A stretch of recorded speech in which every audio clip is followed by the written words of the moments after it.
Welcome to another deep dive. This time, we're really going deep into a group you might not have heard of, the Science of Identity Foundation. Okay. Sometimes it's called the Institute of Identity. Right. Or the Czaitanii Mission. Interesting. So many names. Yeah, and what we have here is really fascinating. Okay. It's like a detective's evidence board. Oh, wow. You know, we've got court documents, leaked letters from people inside the group. Okay. We've got stories from people who used to be members, articles, social media posts. So a real mix of sources here. Yeah, it's a real mix. So why this group? Why are we digging through all this material? Well, a few things really jumped out at us. Okay. First, the Science of Identity Foundation, SIF for short, is part of Gaudiya Vaishnavism.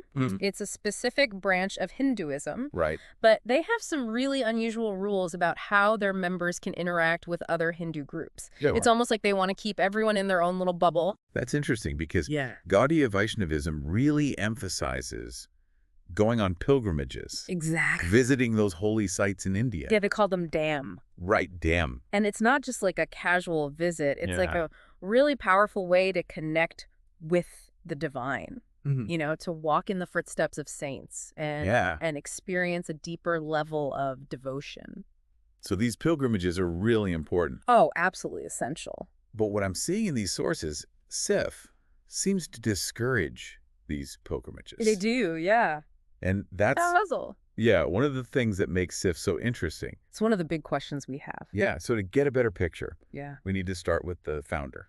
Okay. Chris Butler. Right, Chris Butler. Now, he was involved with the Hare Krishna movement. He was, yeah. IPBYS before starting SIF. Yeah, before he founded SIF. So he's coming from a background that's already pretty focused on a specific path within Hinduism. Right, exactly. But what's fascinating is how Butler positions himself. Yes. He has declared himself Jagat Guru, which means world teacher. World teacher, yeah. And even compares himself to figures like Jesus Christ. Wow. A bold statement. Yeah, that's a bold statement. Setting himself up as a pretty ultimate authority figure. Really putting himself out there. And that authority is baked into how SIF is structured.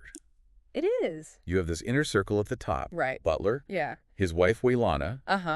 And close associates like Alan Tibby. Right. Who goes by Acharya Das. Yeah, Acharya Das. So it's not just about Butler's teachings. Right. It's about who have the power to interpret and enforce those teachings, too. Yeah, it's about who's in control. And here's where it gets really interesting. Okay. There's this concept of pure devotees in SIF. Pure devotees. Certain individuals, and of course Butler includes himself in this group, of course, are seen as inherently pleasing to God. No matter what they do. No matter what they do. That's interesting. That's a striking parallel to the concept of divine.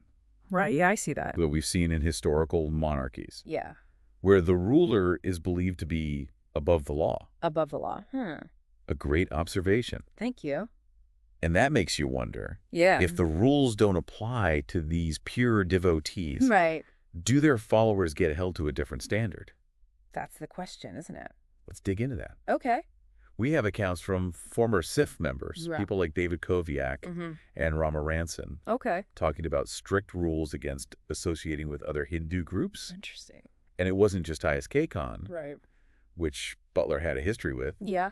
Leaked letters even warned against contact with groups like Gaudiya Math. Gaudiya Math, wow. Another prominent group within Gaudiya Vaishnavism. Okay. So wouldn't that level of control make people more likely to question financial demands? Possibly. Yeah, especially since they're being told to avoid contact with other groups.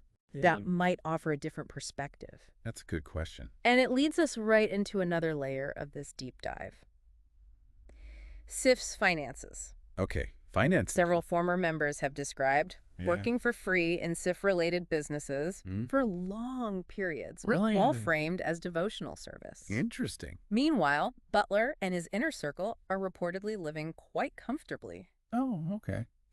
There are even stories about former members working on things, like Wailana's yoga videos, or in those down-to-earth vegetarian grocery stores. Oh, yeah, I've heard of those. All for free. Wow.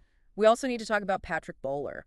Okay. Who was convicted on drug trafficking charges. Drug trafficking charges? Yeah. He was involved with a luxury rental company called VillageAways. VillageAways. Which Wailana is said to have used.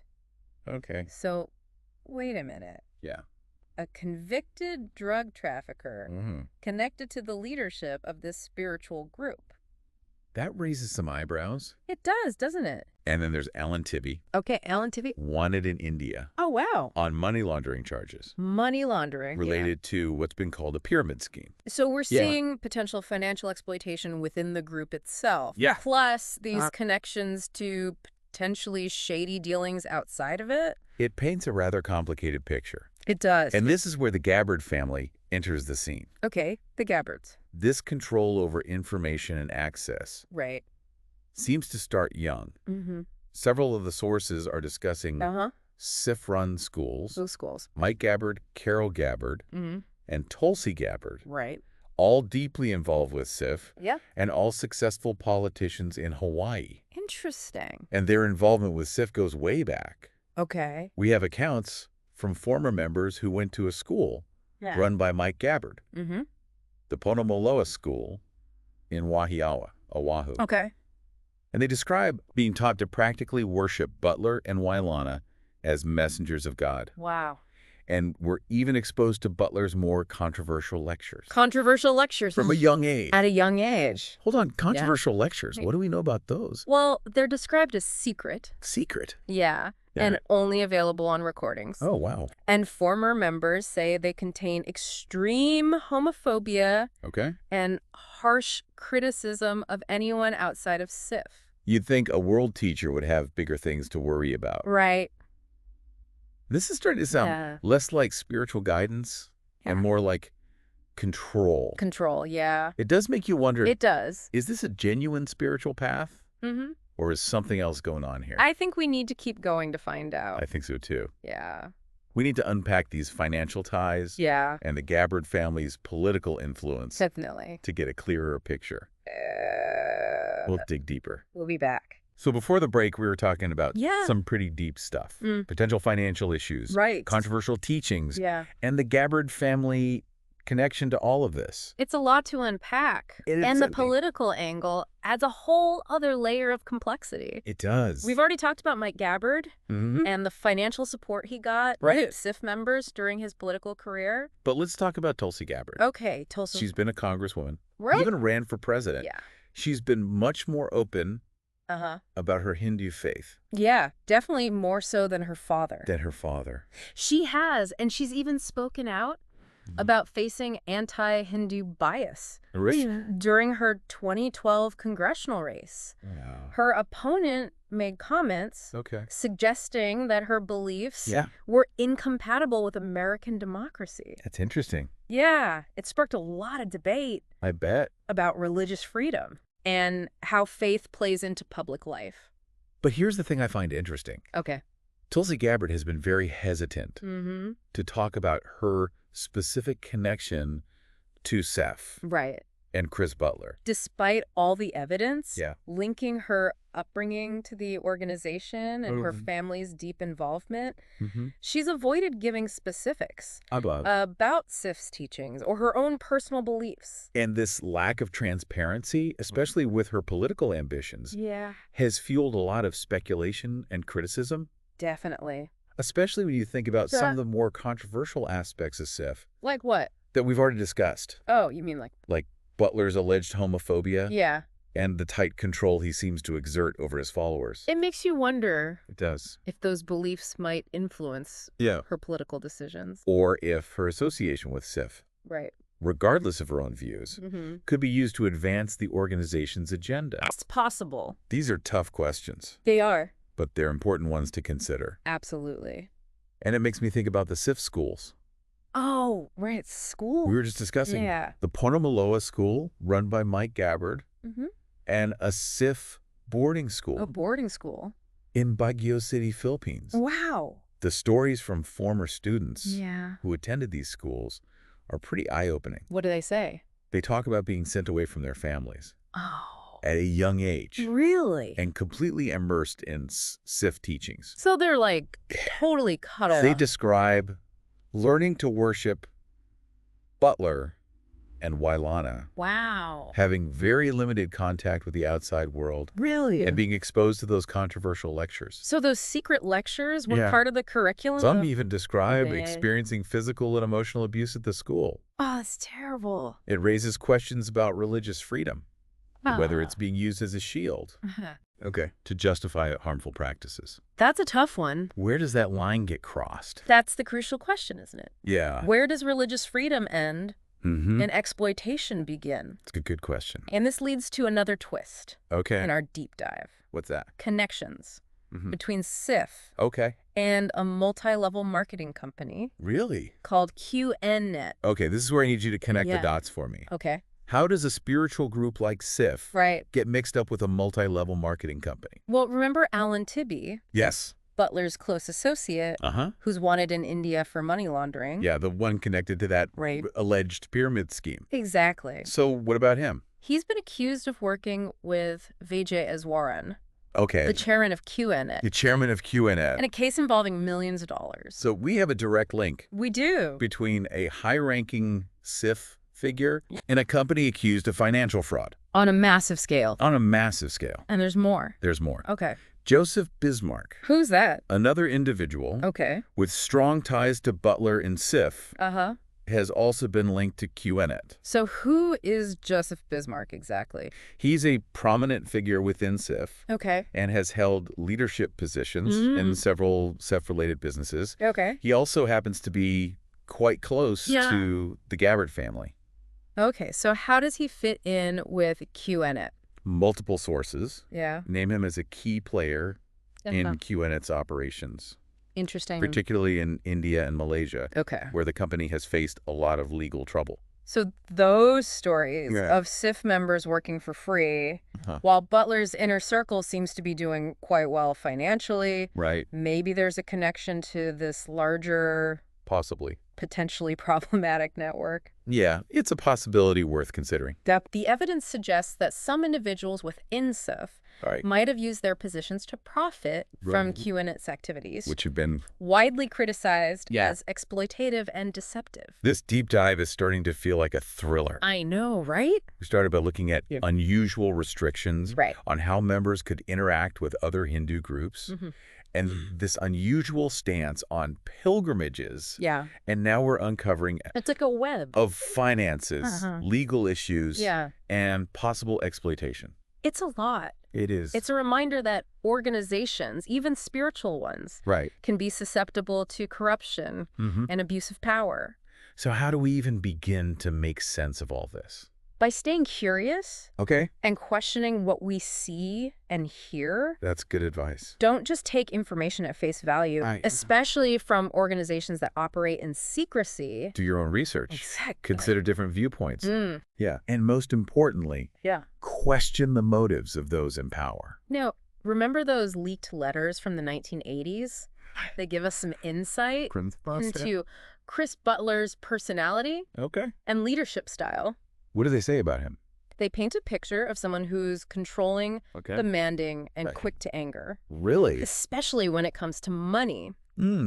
Interesting. There's one story where Butler yells at a disciple for using SIF funds to buy him a lei. A lei? A lei. Seriously? Yeah. That seems so trivial. It might seem minor, but it reveals a lot about his mindset. How so? Butler saw SIF's money as his personal property. Oh, wow. And any deviation from his directives was met with anger and punishment. That's pretty intense. It is. It's a far cry from the image of a benevolent spiritual leader. It all comes back to that contrast we keep seeing. The carefully crafted public image versus the reality behind closed doors. Right. It's a pattern. That underscores the importance of seeking information from a variety of sources and not relying solely on official narratives. Good advice. Thank you. So where do we go from here? That's a good question. We've uncovered a lot of unsettling information. We have. What's the takeaway for our listeners? I think the biggest takeaway is the importance of critical thinking. And informed skepticism. Good advice. Don't accept information at face value. Right. Especially when dealing with organizations that operate with a high degree of secrecy and control. And what about the future of SIF? Where does it go from here? That's a question for another deep dive. Okay. But for now, let's take a moment to reflect on what we've learned. And consider what it means for us as individuals and as a society. This deep dive has really taken us down some unexpected paths. Yeah, we pulled on a loose thread. It feels like that. And this whole tapestry of power and control and potential exploitation started to unravel. The thing that keeps coming back to me is that concept of the pure devotee. Yeah, the pure devotee. It's almost like a get-out-of-jail-free card, a way to justify actions that would normally raise red flags. Especially when you consider how Butler positions himself as the ultimate pure devotee, putting himself on the same level as Jesus. That's a pretty high level. It creates this environment where his word is law, even when it goes against traditional teachings or basic ethics. And that feeds into the restrictions it does. On associating with other Hindu groups, right? Yeah, by isolating followers and making them dependent on Butler's interpretation of Gaudiya Vaishnavism, it creates this system where questioning anything is discouraged. New tactics. Right. We've seen time and again Oh, yeah. throughout history. Definitely. Both in religious and secular contexts. Absolutely. Control the information, limit outside influences, Mm-hmm. and foster a sense of dependency. On the leader. On the leader, exactly. And then you add in the financial aspect. Right. Money. Followers working for free. The connections to QNet. Yeah. And those troubling legal issues. It's a lot. It makes you question the motives behind everything. It does. It's crucial to remember that QNet has been accused of preying on vulnerable individuals. Right, with promises of wealth and success. The fact that people connected to SIF may have profited from this scheme is deeply concerning. It is. It suggests that financial gain might be prioritized. Over ethical consideration. Over ethical consideration. Which is a pretty jarring contrast. It is. To the image of a spiritual organization. And then we have the Gabbard family. The Gabbards. Their deep ties to SIF. Yeah, and their political success in Hawaii. It raises questions. And it does. About potential conflicts of interest and undue influence. Tulsi Gabbard's reluctance to clearly address her connection to SIF, especially when she's been so open about her Hindu faith in other contexts. It's interesting, isn't it? It just adds to the mystery. Transparency and accountability are crucial. They are. Especially for those in positions of power. So, after all this, what's the takeaway for our listeners? What do we do with all this information? Don't be afraid to ask tough questions. Okay, that's good advice. Especially when dealing with organizations that operate with secrecy and demand unquestioning loyalty. Do your own research. Yes. Seek out diverse perspectives. Absolutely. And most importantly, trust your gut. Trust your gut. If something feels off, it probably is. Blind faith can be dangerous. It can be. Critical thinking and informed skepticism are our best defenses. Against manipulation and exploitation. Against manipulation and exploitation. That's a good point. This has been a fascinating, it has. albeit unsettling, it has been. Deep dive into the science of identity foundation. We've uncovered a lot of information. And it's up to each individual to decide what it all means. We encourage you to continue exploring this topic. To dig deeper into the source material. And to form your own conclusions. Because at the end of the day, knowledge is power. Knowledge is power. Thank you for joining us on this journey. Stay curious. Stay engaged. And most importantly, never stop questioning.